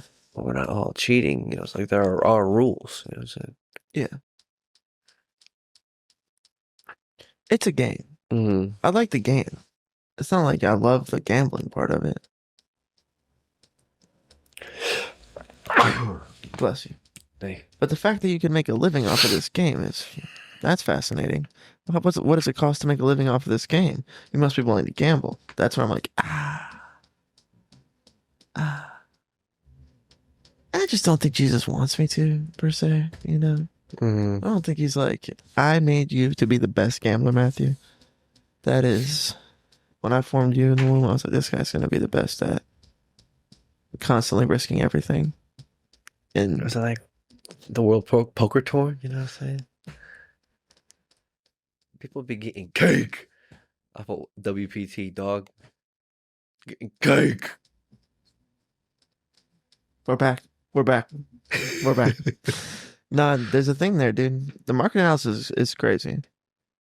I think that if you're a good handicapper, that's crazy, man. Like, that is a gift, you know, to be able to see around the future and know trends and just have a good touch. It's having a good internal learning model. So you can be like, 3.5, are you kidding me? That's a gift. And those people that play poker that are just good, they keep showing up at the finals. What are they, lucky?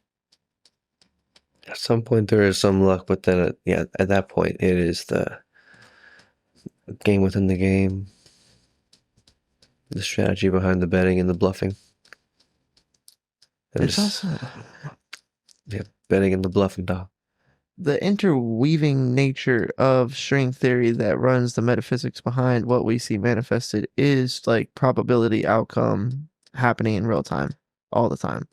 So then, like, we're playing a game that's probability outcome happening with like shuffled cards. So we get our random, then all the probabilities play out across all the. It's such a meta thing that's like kind of bananas. So then these personalities in the narratives of playing this game that's so meta upon itself happen to be similar personalities coming back.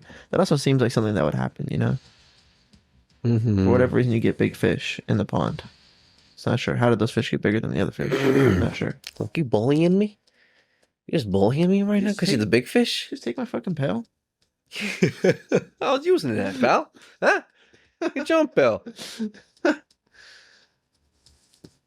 Right. The art of the bluff. Why are you lying? You gotta be good at that lying, huh? Oh, boy. Can you win and not bluff? You gotta play. I think you gotta play.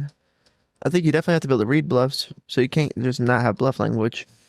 Can you win and not bluff? I mean, not really. If you're only betting when you have good cards, then people know when you're betting that you have good cards, so they're more likely to fold. So that lowers your outcome of just taking people to the rack. So sometimes, and then how many hands can you win betting? That's also a crazy stat. It's like stolen bases.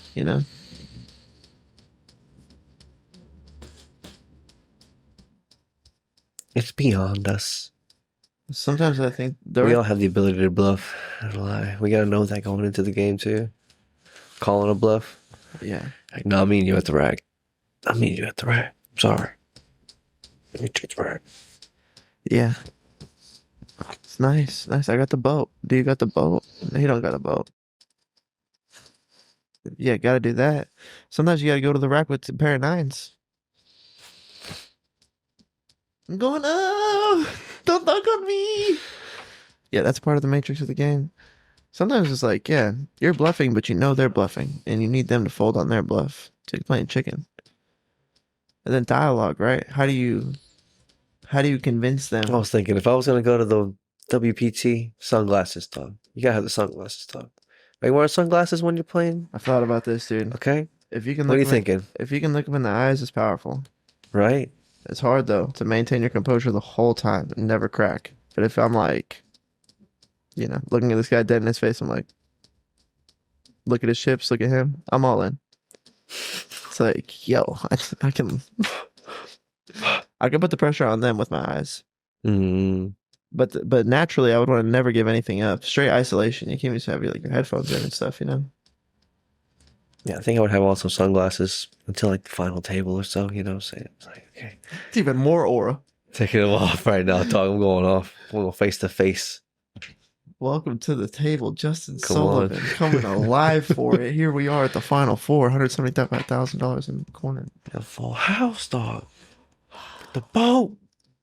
It's crazy. It's a nice boat. It's a big boat. King's boat. Loyalty. It'll come down to like a king or a queen swings it right now. Both of you have a boat, but it's just like which one's gonna be higher. Take me to the river. Chaos erupts, bro. We should, yeah, do this. Down to the river. I'm with you. I think it's. That's one of the things I would watch late at night sometimes, you know what I'm saying? It's like randomly. Yeah. During the summer. Yeah, totally. It's like, oh, okay, well, Purgatory's on. Let's go. This is kind of cool. Very interesting. You're right. Probability, mathematics, and then Ghost. personality. You're right, bro. We should play. Next time we go to Vegas, let's go play in a tournament while we're there. That would be fun. It's like, you pay a price to sign up and then you're into the end. As long as you don't lose your chips, Dad. Yeah. As we playing, Dad. Just go up. Go up and then get out. That's the thing is you gotta.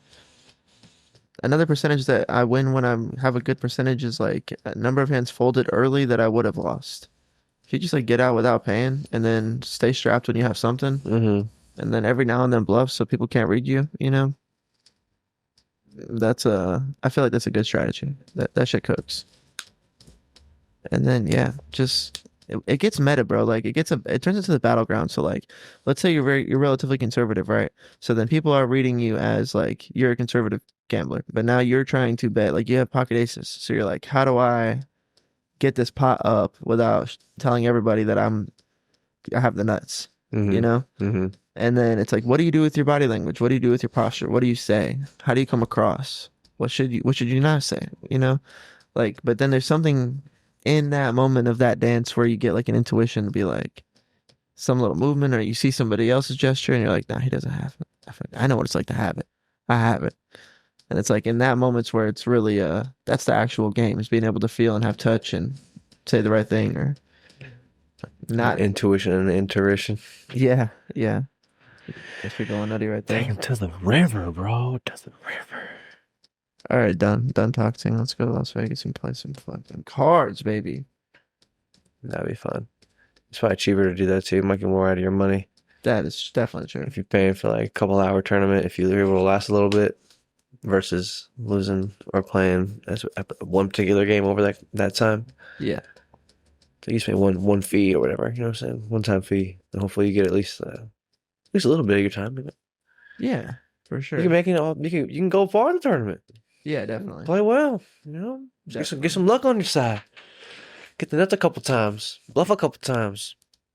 You never know. Yeah, dude. You never know. You never know. In the first 5 hands, if you go full house and straight, win both hands, and on the sixth hand, you start betting high, people fold. You ride that wave. It comes too costly to play with you. Yeah, bro. Now all of a sudden we're up, you're up double your money. Now you're like, okay, I gotta kind of chill. Like, I gotta be wealthy right now. Just gotta make good moves, make smart moves. You gotta hold some of this back. We're chilling. All right, the iron's hot. Strike! I could put anybody all in. If I know I got the nuts, I gotta know I got the nuts. But Yeah. then sometimes you never know if you got the nuts. There's ways Unless you know. Unless you know. If you know poker well enough, you know the nuts based on the 5 cards on the table. But I don't always know what that best hand is. I'm not that good. But you could know. Be like, oh, if he has the 8 of spades, I'm fudge nuggeted. Yeah, exactly. Yeah. It's like, well, could beat me here. Only these things. Yeah, life is. Does he have those? I don't think so. I don't think so. I don't think so. I think business is poker, gambling, or just the idea of poker, like bluffing and having leverage. And I heard Jordan Peterson say it in the podcasts that he's been releasing lately, which is awesome. But like we're gambling with our lives, like in the decisions that we're making to a degree. Yeah. It's like life's a gamble. Place your bets. Line came to mind. It is, bro. I think gambling home for the future. We don't know what's going to happen. That's kind of what's there. That's kind of like the nugget that's built on. That's why everything's a gamble, because we don't know what's going to happen. That's what a gamble is. And we're trying to make assumptions. Make it make sense. Make it make sense, though. My current state of consciousness we can go to Las Vegas for our birthdays 2 months and go crazy. We could. Like, we can dance with the rhythm of the night. We can get hot. First night I was there last night, I turned $300 to $1,000. Then, the next session, $300 to $1,000. Granted, I lost both of those $1,000 in those sessions. But I learned you gotta 3x get out. Move, get a Mai Tai, get a Red Bull, go hit a slot. Do something different, follow the rhythm of the night. You can't just sit there and get rich overnight on a table like I thought I could. Going Louisiana, Gold Nugget. Trying to change my life, bro. It's like, oh, I get it. I got it. I cracked the code. It really felt like that. I cracked the code. You did crack the code. Different code. Cracked it for sure. We came back and life was different. Cracked the code. Yeah, for sure. Major stories. Man, life's a good story. What any other roundabout bow tie 'em up moments that we're trying to talk about? I know we talked about sports. We talked about the headlines. We talked about life. Jordan Peterson, subconscious, predicting the future. And we were just finishing with That's what we're doing. We're predicting the future. We're trying to create the future. Or seemingly like connected at the point of both of those things happening and being true at the same time. So everything's a gamble, you know. Poker, Everything. card games. Yeah. Card games are fun because it's a meta game of chance of potential reality playing out in your hands. But yeah, we're constantly gambling or putting our chips of belief into things, making investments with our time and our energy, with our lives, positioning ourselves in the name of a better future, consciously or subconsciously, you know, like, or we have to do it. Like if you're gonna find a place to live or find a job or any of this stuff, you know. And sometimes like you're making bad bets and you don't even realize you're making wagers. Just going with the flow is one thing that actually usually works, but limiting yourself through limiting belief systems and like low achieving status based on a lack of self-confidence, those things, that's not cool. And that's something you could be doing wrong with your wagers.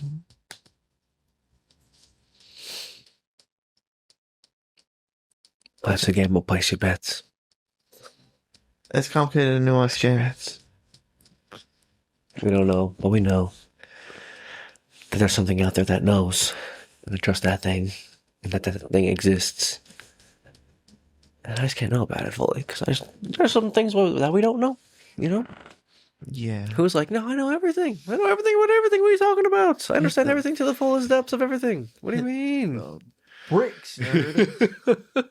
Yeah, beat it, dog. Freaking yeah. Who are you, bro? So we just don't know, but there's something out there that does know. We're trying to figure it out. We're just gambling, going through the best we can, being led by something, and we hope that thing is Christ-like in its essence.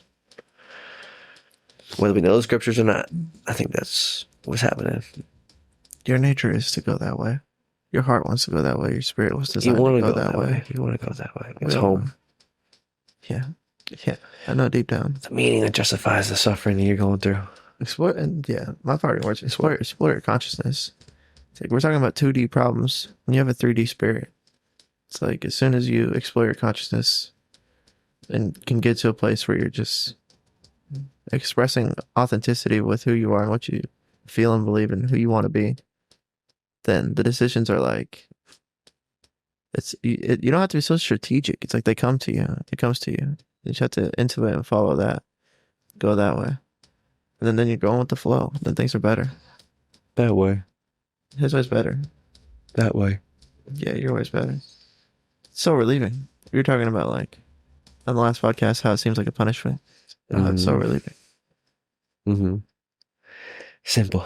You're wonderfully made. Be you. Trust the process. Things are great. Follow God.